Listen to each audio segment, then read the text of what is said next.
우리가 바로 그런 사람들입니다라는 제목으로 말씀을 나누고자 합니다. 한 주간 평안하셨나요? 네, 즐거운 추석 연휴가 시작이 되었습니다. 하나님께서 우리 모두에게 충분한 쉼을 주시려고 올해는 긴 추석 연휴를 주신 것 같습니다. 명절에도 주일에 나오신 교도를 사랑하고 축복하고요. 또 이번 가을 추석 특별히 주님의 크신 은혜와 사랑이 우리 모든 가정들에게 또 가족 식구들에게 함께 할 수 있기를 간절히 축원합니다. 우린 지금 인공지능 시대를 살아가고 있습니다. 인공지능의 발전으로 인해서 날마다 점점 더 우리의 삶이 편리해지고 있습니다. 예를 들어서 추석 명절마다 고향을 오고 하시는 분들, 특별히 서울이 연고지가 아니라 부산이나 거제도 또 저 섬 이런 곳에 사시는 분들은 추석 명절에 멀리 이제 운전하다 보면은 그게 참 스트레스가 되는 것 같아요. 그래서 가기 전부터 많이들 힘들어하시는데 이제 앞으로 자율주행 자동차 시대를 맞이하게 되면 이런 고민을 좀 덜 수 있을 것 같습니다.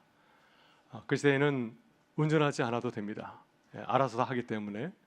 그래서 이 자동차는 이제 이동 수단이 아니라 새로운 생활 공간이 된다고 예측을 하고 있습니다. 차 안에서 운전하는 것이 아니라 피곤하면 잠을 잘 수도 있고 대화를 나눌 수도 있고 그리고 또 일을 할 수도 있습니다. 또 사랑하는 자녀들과 재밌는 컴퓨터 게임을 즐길 수도 있습니다. 그래서 머지않아 그런 시대가 도래한다고 하니 참 기대가 되질 않습니까? 네, 전혀 기대를 하지 않고 있군요. 네. 네. 우리는 어려운 문제가 생기면은 요즘은 친구들에게 전화하기보다는 또 생성형 인공지능 챗GPT에게 질문을 던지곤 합니다. 저 역시 어떻게 하면 좋지 하는 생각이 들 때 아내한테 먼저 말하기보다도 한번 챗GPT는 어떻게 말할까 생각해서 이렇게 말을 걸게 하죠. 이런 일이 있는데 너는 어떻게 생각하니? 하게 되면은 챗GPT는 굉장히 좋은 스마트한 생각을 얘기해 줍니다. 한 가지 중요한 건 뭐냐면 챗GPT는 화를 내질 않습니다. 모르는 거 묻는다고 면박주지도 않습니다. 항상 친절하게 대답하죠. 좋은 생각이라고 하면서 얘기를 해줍니다. 그래서 이러한 점들이 우리가 인공지능을 더 가까이 하고 또 잘 사용하는 매력 포인트가 아닌가 하는 생각이 듭니다. 가끔은 신앙적인 문제도 챗GPT에게 묻곤 합니다. 이런 상황이라면 어떻게 하면 좋겠니? 내가 목사인데 이런 상황에는 어떻게 내가 하면 좋겠니? 하고 물으면은 신앙적인 범주 안에서 잘 대답을 해줍니다. 신앙인도 아닌데 신앙인이 저보다 훨씬 더 좋은 생각을 저한테 전해줍니다. 그래서 점점 더 우리가 신뢰를 하게 되는 것 같아요. 마음을 열고 챗GPT한테 물어보면 어떻게 할까 이런 생각하지 않습니까? 오늘날 세상은 이렇게 인공지능을 살아가는 시대에 살아가는 우리들에게 인공지능을 더 많이 활용하고 의지할 것을 말해줍니다. 앞으로 인공지능은 더 발전할 것이니 더 우리에게 편리한 것을 제공할 것이니 그러니 어려울 때 다른 데 묻지 말고 인공지능을 이해하면 참 좋지 않겠느냐 이렇게 말해주는 것을 보게 됩니다. 그러나 우리는 이러한 인공지능 시대를 살아가면서 이런 현실을 살아가면서 깊이 돌아볼 필요가 있습니다.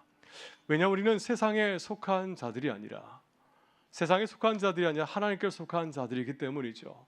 또 우리는 세상의 길을 걸어가는 자들이 아니라 우리는 그리스도의 길을 따르는 사람들이기 때문입니다. 그러게 우리는 누구에게 물어보아야 될까요? 어려운 문제가 있을 때 누구에게 물어봐야 되겠습니까? 물론 우리의 생애와 평화 필요함을 위해서는 챗GPT나 인공지능이 얼마든지 물어볼 수 있지만 결국 우리는 성령 안에서 가장 중요한 것은 누구를 의지해야 될까요? 하나님께 묻고 성령께 묻고 성령 인도하심을 구해야 될 줄 믿습니다. 이것이 바로 우리 신앙인의 모습이 아니겠습니까? 그래서 우리는 이렇게 고백할 수 있어야 됩니다. 사람들은 인공지능 얼마든지 이용할 수 있지만 우리는 그렇지 않다. 우리는 어렵고 힘들 때 먼저 기도하는 사람들이고 성령께 묻고 성령의 뜻을 구하는 사람들입니다. 이렇게 구할 수 있어야 될 줄 믿습니다. 이것이 바로 우리가 그러한 사람들이고 또 우리는 그런 사람들이 되기 위해서 늘 기도하는 사람들임을 고백하고 또 증거해야 될 줄 믿습니다. 오늘 본문은 초대교회 제자들의 이야기를 들려주고 있습니다. 초대교회 현실도 오늘날과 마찬가지로 결코 쉬운 시절이 아니었습니다. 우리 마음이 답답하고 막막할 때 인공지능에게 말을 걸듯이 아마 당시 예수님의 제자들 초대교회 성도들도 길을 몰라서 답답해할 때 세상 사람들에게 찾아가서 지혜를 구할 수 있는 그런 처지 가운데 있었을 것입니다. 특히 제자들이 처한 현실은 매우 어두웠습니다. 그들이 3년 동안 따르던 예수 그리스도는 갑자기 사람들에게 붙잡혀서 정치 원모로 십자가 달려 죽으시고 또 부활하셨지만은 제자들과 함께 오랫동안 거하지 못하고 금방 또 승천해 버리지 않았습니까? 예수님께서는 모든 상이 안정되고 제자들이 이제 든든한 교회를 세우고 목회를 잘할 수 있도록 모든 여건을 만드신 이후에 그리고 나서 승천하신 것이 아니라 어느 날 갑자기 하늘로 올라가셨습니다. 그 제자들은 여전히 세상의 이업과 박해 속에 있었고 또 언제든지 주님처럼 체포되어서 공에 끌려가서 어린이를 당할 수 있는 그러한 어려운 상황 가운데 놓여져 있었습니다. 이런 상황에서 제자들은 누구를 의지하고 신뢰할 수 있었을까요? 물론 주변에 의지할 사람들이 많이 있었습니다. 유대교 랍비들도 있었고 또 거리에는 헬라 철학자들의 지혜를 구할 수도 있었습니다. 그렇지만 제자들은 그들에게 찾아가서 지혜를 구한 것이 아니라 그들의 삶이 힘들고 어려울수록 성령을 기다리며 또 성령의 일을 간절히 사모하였습니다. 제자들이 이렇게 세상을 쫓지 아니하고 성령을 사모하며 기다린 것은 주님께서 마지막으로 그들에게 당부하신 말씀이 바로 성령에 관한 말씀이었기 때문이죠. 예수님께서 죽음에서 부활하신 이후에 곧장 승천하신 것이 아니라 40일 동안 제자들과 함께 하였습니다. 그 기간에 주님께서 강조해서 거듭 말씀하신 것은 성령을 의지하고 신뢰하는 말씀이었습니다. 이제 주님께서 승천을 앞두고 있을 때 제자들은 주님께서 말씀하신 하나님 나라가 언제 임하겠습니까? 언제 이스라엘이 회복되겠습니까? 라고 물었을 때 주님은 그들에게 구체적인 시기를 말씀하신 것이 아니라 그때에도 마찬가지로 마지막으로 성령을 사모할 것을 당부하시면서 이리 말씀하셨습니다. 오직 성령이 너희에게 임하시면 너희가 권능을 받고 예루살렘과 온 유대와 사마리아 땅끝까지 이르러서 내 증인이 되리라. 제자들은 이 말씀을 붙들었습니다. 이 말씀을 순종했습니다. 그래서 그들은 한 곳에 모이게 되었습니다. 예수님과 함께 마지막 만찬을 나눴던 그 다락방에 함께 모였습니다. 그곳에는 예수님의 12 제자들, 예수님의 가족들 해서 한 120명이 그곳에 모였습니다. 그들이 그때 할 수 있었던 건 무엇일까요? 그들이 할 수 있었던 것은 기도밖에 없었습니다. 그래서 그들은 한 마음으로 간절히 마음을 모아서 기도에 힘쓰었습니다. 여러분 한번 생각해 보시기를 바랍니다. 지금 제자들은 앞이 보이질 않습니다. 앞이 보이질 않습니다. 지금까지 그들의 길을 인도하였던 예수님께서는 승천하셔서 그들의 눈에 보이지 않고 함께하지 못하는 가운데 있습니다. 이 상황 가운데서 거리 나가야 될지 언제까지 숨어 지내야 될지 우리 이렇게 숨어서 기도하다가 혹시나 예수님처럼 붙잡혀서 공에 끌려가 신문을 당한 것은 아닌지 그들의 마음속에 두려움과 불안이 가득 채우고 있었을 것입니다. 바로 이 자리에서는 항상 앞장서던 소제자 베드로 침묵하였습니다. 그도 어떻게 될지 알지 못했기 때문에 한마디 말도 건네지 못하고 침묵하며 기도할 수밖에 없었고요. 또 모두가 각자 생각은 있었을 것입니다. 이 상황 가운데서 우리 제자가 어떻게 될지 물론 각자 생각하는 바가 있었지만 그들은 자신의 생각을 말하지 아니하고 기도에 전념하였습니다. 오직 주님께서 약속하신 성령께서 그들의 길을 바른 길로 인도할 것을 확신하면서 그 말씀을 붙들고 그들은 순전한 마음으로 간절히 기도하였습니다. 여러분 이것이 바로 가장 어려울 때 제자들에게 보여진 믿음의 모습이었습니다. 아마 사람들은 그들에게 이렇게 말했을지 모르겠습니다. 왜 너희는 기도만 하냐? 기도한다고 누가 밥을 주느냐? 기도한다고 무슨 역사가 일어나느냐? 나가서 무슨 일을 해야지? 다른 사람에게 찾아가서 방도를 구해야지? 그들에게 말했을지 모르겠습니다. 그렇지만 그들은 그 순간에 스스로 또 서로에게 이렇게 고백하였을 것입니다. 우린 바로 그런 사람들입니다. 우린 바로 그런 사람들입니다. 가장 어려울 때 다른 데 구하지 아니하고 성령을 기다리며 기도하는 자들입니다. 우리가 바로 그러한 사람들입니다. 이 사실을 고백하면서 그들은 기도의 자리를 지키고 나아갔습니다. 여러분 제자들이 함께 모여 기도했던 곳을 성경은 다락방이라고 부르고 있습니다. 헬라어로는 이 다락방을 카탈리마라고 하는데요. 흥미롭게도 이 단어는 복음서에 3번 등장하고 있습니다. 한 번은 마리아 요셉이 예수님을 낳기 위해서 아기 예수를 낳기 위해서 머물렀던 그 여관을 다락방 카탈림이라고 부르고 있고요. 또 예수님께서 유월절 앞두고 제자들과 함께 마지막 만찬을 나눴던 그 장소를 또한 카탈리마 여관 이 다락방이라고 부르고 있습니다. 그리고 오늘 본문에서 120명의 제자들이 함께 모여 기도하던 바로 그곳을 다락방 카탈리마라고 부르고 있습니다. 여러분 이 다락방은 어떤 곳이었을까요? 이곳에 어떤 사람들이 모여 있었습니까? 그곳에 모인 사람들은 세상의 권세자들이 아니었고 약하고 가난한 자들이었습니다.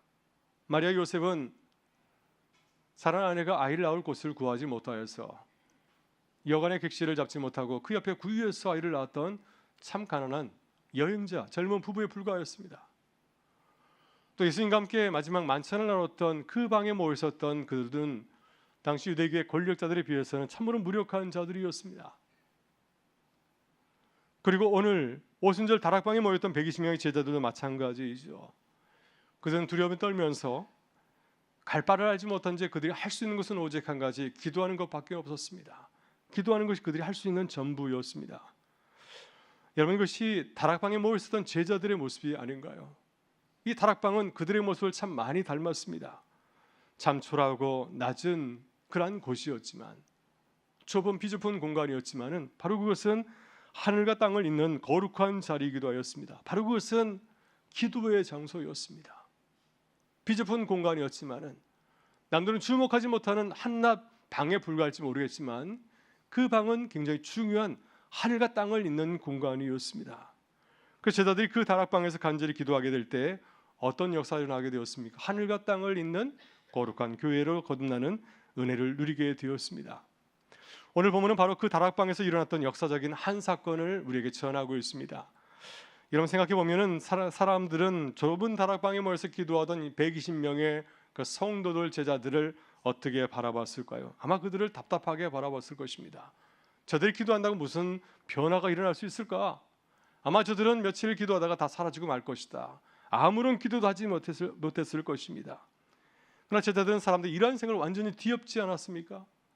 그들이 기도하게 될 때 그곳에서 놀라운 성령 역사를 경험하게 되었고, 또 그것에 변화된 제자들의 모습을 볼 때 많은 사람들이 놀라움을 금치 못하였습니다. 여러분, 제자들이 다락방에서 기도에 힘쓴 결과 어떤 일이 일어나게 되었습니까? 무엇보다 그들은 성령의 강력한 역사를 체험하게 되었습니다. 한두 사람, 120명 가운데서 한 10%, 한 10명 남짓만 경험한 것이 아니라 그곳에 있는 모든 사람들이 동일하게, 공동체가 동일하게 성령의 역사를 경험하게 되었습니다. 하늘로부터 급하고 강한 바람 같은 소리로 임한 성령 역사를 눈으로, 귀로 듣게 되었고요. 또 마치 불의 혀처럼 갈라져서 내려오는 각 사람의 임하는 성령 역사를 눈으로 목격하게 되었습니다. 또 각 사람에게 성령 역사가 임하게 되었을 때, 내 의도가 아니라 성령께서 말하게 하심을 따라서 나의 언어가 아니라 다른 나라의 언어로 말하는 복음 전하는 놀라운 전도 역사도 체험하게 되었습니다. 그러나 오순절 다락방에서 일어난 성령 강림의 사건은 단순히 개인적인 취급으로 끝나지 않았습니다. 그냥 개인적으로 놀라운 환상을 보고 와, 대단하다, 내 가슴이 뜨거워졌다, 이 정도 개인적인 체험으로 끝나는 것이 결코 아니었습니다. 여러분, 오순절 성령 강림 사건 이후에 제자들에게 어떤 변화가 일어나게 되었나요? 제자들은 완전히 달라졌습니다. 이전과 전혀 다른 모습으로 새롭게 변화하게 되었습니다. 이전에 그들은 소심한 사람들, 겁이 많은 사람들이었습니다. 남의 시선을 두려워하는 그런 자들이었지만, 또 예수님께서 십자가에서 처형당하고 무덤에 묻히게 되었을 때 제자들은 그것을 지키지 아니하고 다 도망치지 않았습니까?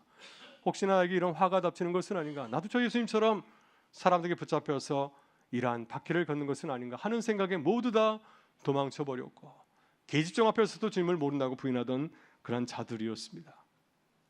엠마오로 내려가던 두 제자는 자신의 제자직을 포기하고 고향에 돌아가기로 작정하지 않았습니까? 요한복음 27장에 나오는 7명의 제자들은 갈릴리 출신들 어부들이었습니다. 예수님께서 붙잡혔을 때 그들은 모든 것을 포기하고 고향에 돌아가서 다시 옛날 일을 시작하지 않았습니까? 배를 띄우고 그물을 던져서 고기 잡는 일을 시작하며 다시 옛날로 돌아가 버리고 말았습니다. 근데 성령께서 그들 가운데 함께 하실 때, 성령 역사를 체험하게 되었을 때 그들은 완전히 달라졌습니다. 더 이상 두려움에 숨어 지내지 아니하고 거리로 뛰쳐나오게 되었습니다. 거리 나와서 무슨 일을 하였나요? 당시 예루살렘에는 오순절을 맞이해서 각 나라에서 찾아온 경건한 유대인들, 디아스포라 유대인들이 있었습니다. 그들이 예루살렘에 머물고 있었습니다. 본문 9절부터 11절을 보게 되면 많은 지명이 나오고 있습니다. 17개의 다른 지명들이 나오고 있는데 그들은 이 로마 지역의 다양한 민족과 또 지역을 대표하고 있습니다. 그래서 오순절은 각 나라 대표들이 함께 모여있는 그러한 공간이었습니다. 제자들은 그들에게 다가가서 복음을 전하지 않았습니까? 성령께서 말하게 하심을 따라서 나의 언어가 아니라 그들의 언어로 하나님께서 하신 일을 선포하였습니다. 그들 보고 사람들이 깜짝 놀라게 되었죠.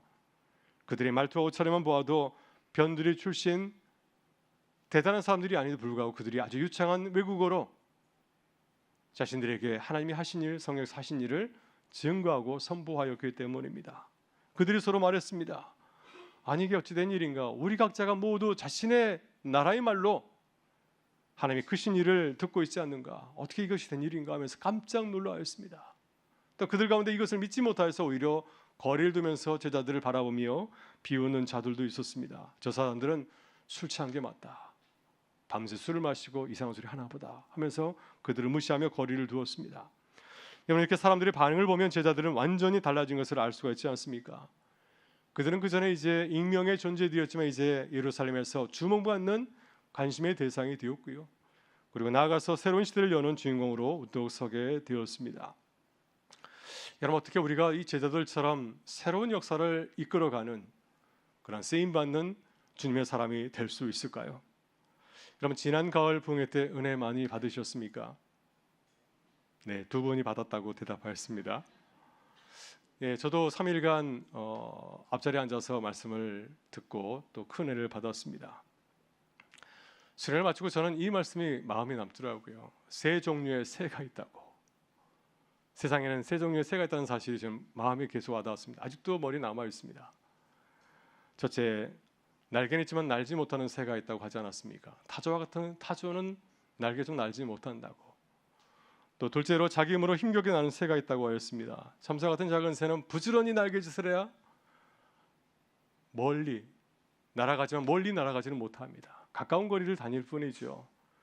그러나 셋째, 기류를 나는 새가 있다고 하였습니다. 독수리는 바람의 흐름을 타고 멀리 날아가지 않고 창공을 나르면서 먼 공간을 날아갈 수가 있습니다. 예수님의 제자들은 처음에 날지 못하는 새와 같았습니다. 자신의 힘으로 무엇이나 해보겠다고 발버둥 치는 그러한 연약한 자들이었지만 그들이 성령 안에서 기도하는 건 성령 역사를 체험하게 되었을 때 그들은 성령의 바람을 타고 높이 나는 멀리 나는 새가 되지 않았습니까? 그래서 그들은 예루살렘에 머무르지 아니하고 로마 제국 활보하면서 복음을 증거하는 놀라운 복음 전도자로서 이렇게 거듭나게 되었습니다. 여러분, 우리는 어떤 새와 같습니까? 내 모습은 어떤 새와 같습니까? 우리 교회는 어떤 새와 같은가요? 어떻게 하면 성령의 놀라운 역사를 체험하면서 힘있게 주의를 감당할 수 있을까요? 어려운 상황 가운데서 전혀 굴하지 아니하고 오히려 다 담대하게 주의를 감당하는 교회를 거듭날 수 있겠습니까? 어떻게 하면 성령 충만하여서 내게 주신 사역을 기쁨하면서 감당하는 삶을 살아갈 수 있겠습니까? 오늘 주님은 다락방에 모여있던 제자들을 통해서 그 비결과 방법을 우리에게 말씀하십니다. 무엇보다 내가 먼저 성령의 은혜를 사모하며 기도해야 됩니다. 여러분, 그렇지 않습니까? 내가 먼저, 다른 사람이 아니라 내가 먼저 성령의 은혜를 사모하면서 기도할 때 성령의 사람을 거듭나는 은혜를 누리게 될 줄 믿습니다. 고린도서 15장 6절을 보게 되면 예수님께서 승천하셨을 때 그 승천의 현장 가운데는 몇 명이 있었습니까? 예수님을 따르던 500명의 성도들이 모여 있었습니다. 그들은 승천을 바라보게 되었고 또 주님께서 말씀하시는 성령에 대한 말씀을 누구든지 다 들었을 것입니다. 그렇지만 오늘 본문을 보면 사도행전 1장 15절을 보면 마가의 다락방에 모여 있었던 기도하던 사람들은 몇 명이었나요? 500명이 아니라 120명 뿐이었습니다. 우리는 숫자를 굉장히 중요하게 생각합니다. 조회수, 수억 뷰 하게 되면 신문에도 오르게 되죠. 우리는 뷰를 굉장히 중요하게 생각합니다. 숫자를 굉장히 중요하게 생각합니다. 물론 매우 중요하죠. 그렇지만 또 중요한 것은 얼마나 많은 사람들이 마음을 다해 참여하느냐, 보다 더 중요한 것은 내가 마음을 다해서 참여했느냐, 내가 그곳에 있었는가 하는 것이 더욱 중요한 것이 아니겠습니까? 만약 500명이 예수님의 말씀을 들었지만 대수롭지 않게 여기고 집으로 돌아갔다고 한다면 어떻게 되었을까요? 또 120명의 바가의 다락방에 모였었던 그들이 기도하지 아니하고 제자들이 알아서 하겠지 하면서 그 자리를 떠났다고 한다면 어떤 일이 벌어졌겠습니까? 또 12명의 제자도 마찬가지로 수제자 베드로가 알아서 하겠지 하면서 그곳을 대단치 않게 생각하고 집으로 돌아갔다고 한다면 어떻게 되었을까요? 모두가 그렇게 서로에게 맡기고 자신은 물러섰다고 한다면 오순절 성령 강림의 역사는 결코 일어나지 않았을지도 모릅니다. 오늘 본문에서 120명의 성도들, 120명의 제자들은 전혀 달랐습니다. 그들은 다락방에 모여서 한 마음으로 간절히 기도하였습니다. 오순절이 이르기까지, 주께서 말씀하실 때까지, 성령이 우리에게 임하기까지 그들은 쉬지 아니하고 기도에 힘을 쏟습니다. 여러분, 우리는 마가의 다락방에 모였던 120명의 사람들과 같은 마음을 가져야 될 줄 믿습니다. 그들 자신을 바라보면서, 무력한 자신의 모습을 바라보면서, 또 공동체를 바라보면서, 예수님께서 승천하자 유리방하는 자신의 공동체를 바라보면서 정말 성령의 간절히 필요하고 믿었기 때문에 그 자리를 지키고 기도에 끝까지 임할 수 있었습니다. 이 간절한 마음이 땅을 진동시킨 것이 아니겠습니까? 이 간절한 마음이 그 초라한 다락방에서 놀라운 역사를 경험하게 된 원동력이 된 것이 아니겠습니까? 이런 변화는 나로부터 시작이 됩니다. 아니, 나로부터 시작돼야 될 줄 믿습니다. 내가 먼저 성령의 은혜를 사모하며 기도해야 됩니다. 그럴 때 나로부터 성령의 놀라운 역사가 일어나게 될 줄 믿습니다. 그리고 그 은혜를 증거하는 하나님의 사람으로 일하는 기쁨을 누리게 될 줄 믿습니다. 이런 은혜가 우리 모두에게 함께 하실 수 있기를 간절히 축원합니다. 다음, 우리는 성령의 능력을 믿고 복음을 증거해야 됩니다. 여러분, 예수님의 제자들이 오순절 날에 성령 역사를 경험한 후에 보여준 모습은 많은 사람들에게 큰 충격을 주지 않았습니까? 그들은 이전과는 완전히 다른 모습을 보여주었습니다. 원래 소심한 사람들이었고 두려움이 많은 사람들이었습니다. 남 앞에 나서기를 주저하는 사람들이었습니다. 배운 것 많지 않은 갈릴리 어부들이었고요. 또 유창하게 외국어를 말할 줄 몰랐습니다. 또 자신이 보고 경험한 바를 아주 합리적으로 이론적으로 또 설득력 있게 증거할 수 있는 언변을 갖추지 못한 자들이었습니다. 근데 놀랍게도 그들이 각 나라에서 온 디아스포라 유대인들에게 그들에게 찾아가서 어떻게 하였습니까? 그들의 언어로, 그들이 말하는 언어로 성령께서 행하신 일을 전하기 시작하였습니다.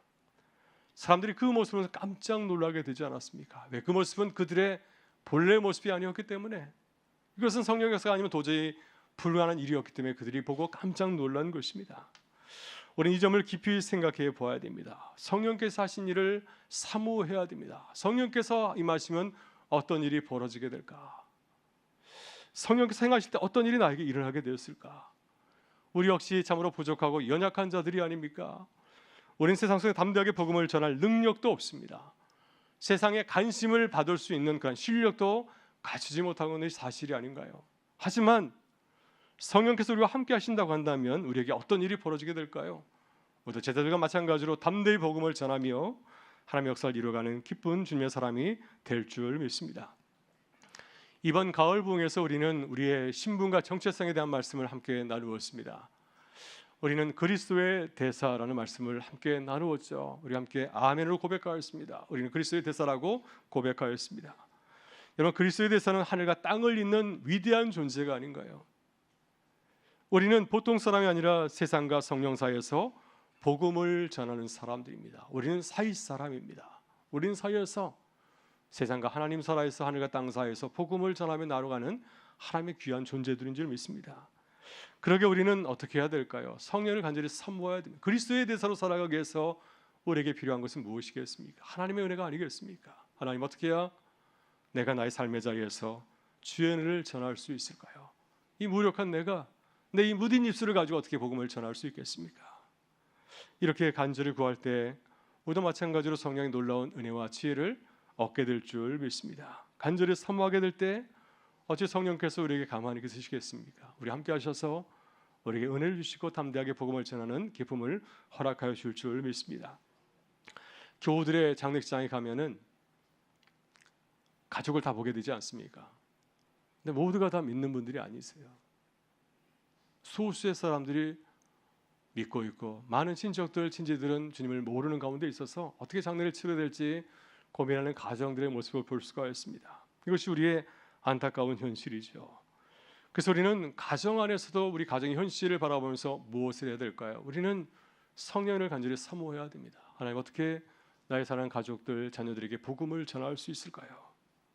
우리가 간절한 마음을 가지고서 기도하게 될 때 하나님께서 우리에게 성령의 능력도 주시고 또 지혜 주셔서 복음을 전하는 이 추석 명절이 될 줄 믿습니다.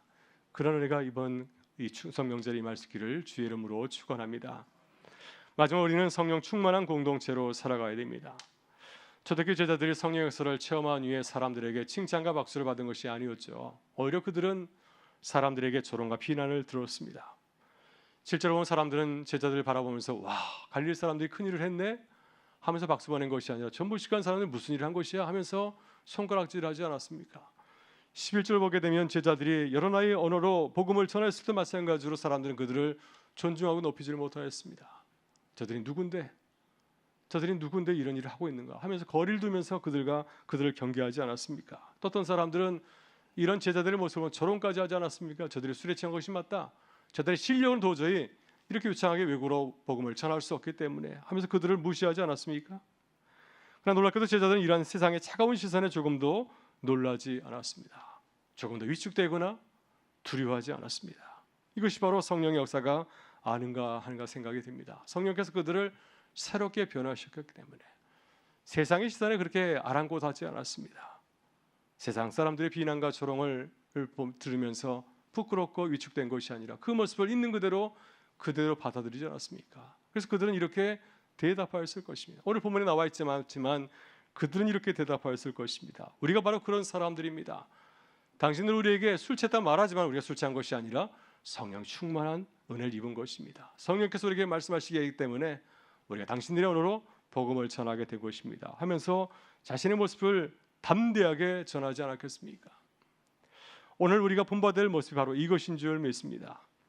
우린 종종 세상이 우리를 칭찬하거나 높이지 않으면 우리는 굉장히 서운하게 생각하죠.